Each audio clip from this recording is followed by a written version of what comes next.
round of applause, please.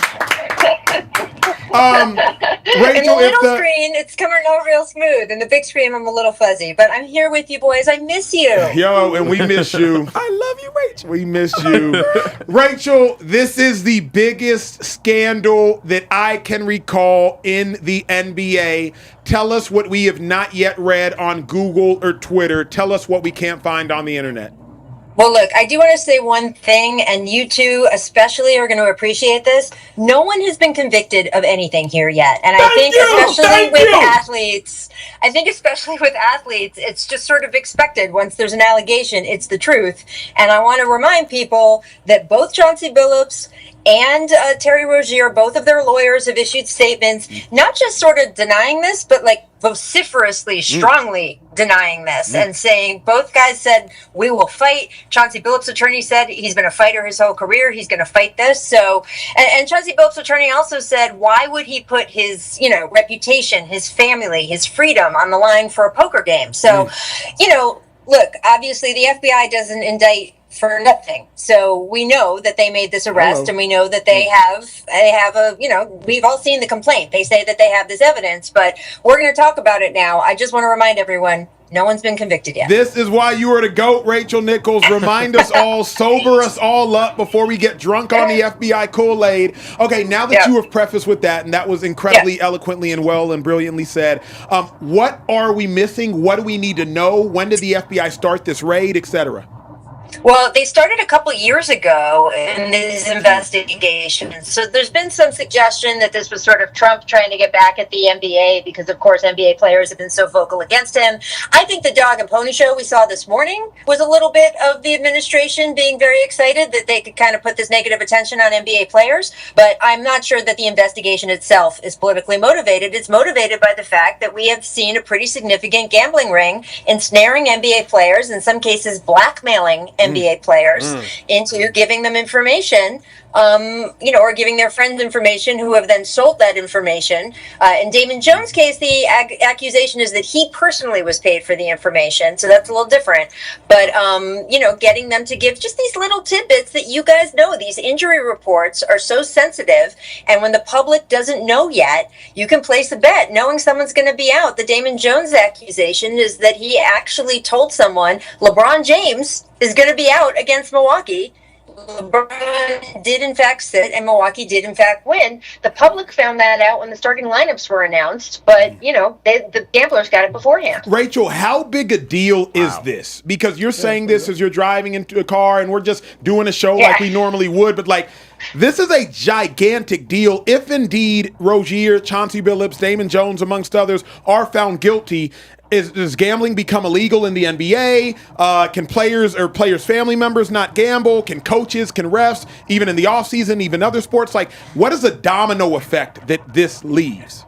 Well, this is a huge impact on the NBA, guys, because Terry Rozier is actually under an NBA investigation, and they cleared him. If he is then convicted, it's going to call into question not the NBA's intent, because the NBA will tell you, and they're right, by the way, they don't have subpoena power. They don't have all of the weapons that an FBI investigation would have, so you can't expect it to be exactly the same. But the problem is, if the league can't even stop and figure out if these guys are doing it, it's going to make it very hard for the public to feel like they can trust basketball and what's happening out on the court. You mentioned something because the world was going to carry an ear to what you said about politically charged. Donald Trump, his administration, do they have anything to do with going after who they went after? Because NBA players are celebrities. This is a much bigger deal than if Damon Jones, Chauncey Billups, and Terry Rozier weren't attached to it. So does the Trump administration have anything to do with this FBI bust? I mean, as I said, the investigation started a couple years ago when Joe Biden was infected.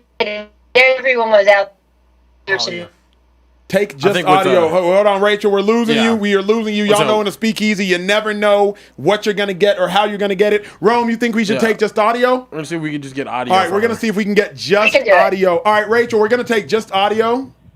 There we go. Keep going, Rachel. All right, sounds good. I'm still here. I'm glad I got to see your faces a little bit. Wait, yeah. If you just want to turn off the camera for you, I think we'll get you'll have better connection. Perfect. Probably. Now, in the meantime, elaborate on did the Trump administration, Rachel Nichols, have anything to do with the current FBI bust on the NBA players? Look, this investigation started 2 years ago when Joe Biden was president. Oh wow. But you can't say that this investigation was because of Donald Trump, but the fact that they made such a big spectacle of the announcement this morning, that you had the FBI director actually up there as opposed to just, the investigators in the case, it's hard not to. Oh, man. Oh, audio crash. Yeah, audio crash right there, yeah. I can call you guys back if you'd like, and I can imagine you sitting in your little seats. Do you want me to do that? Just finish this thought. Finish this thought and we'll let you go. Yeah. You said it's hard not to imagine what? I mean, look, obviously Donald Trump has been very direct and open that he has a lot of contempt for the guys in the NBA, and a lot of the guys in the NBA have been very direct and open that they have a lot of contempt for him. So the fact that they came out this morning with the director of the NBA, not just, the investigators, and big show of the fact that they were charging NBA players and used very flamboyant language and threw out La Casa Nostra and, calling this, nothing but bet as an investigation. Again, just as my opinion, I don't think it's a coincidence that you have a president who has openly said he doesn't respect or like these players and is making a big show out of charging them. But the investigation itself, that's not politically motivated because that started before his administration. Yeah. Rachel, thank you so much. Obviously, this is so urgent that you were willing to join us in the Speakeasy from the backseat of a car. From the car, man. From the car. How much I miss you. Hey, what you driving in though? Is that a Benz? You got the lights? What was that, a Maybach? What you in?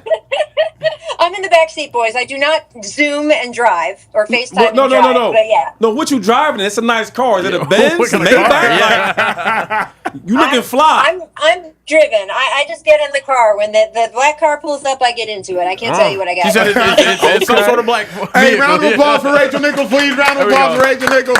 Rachel, thank you so much for joining us. We'll text you later. I'll see you soon. You got it. That is Rachel Nichols. She made some good points, though.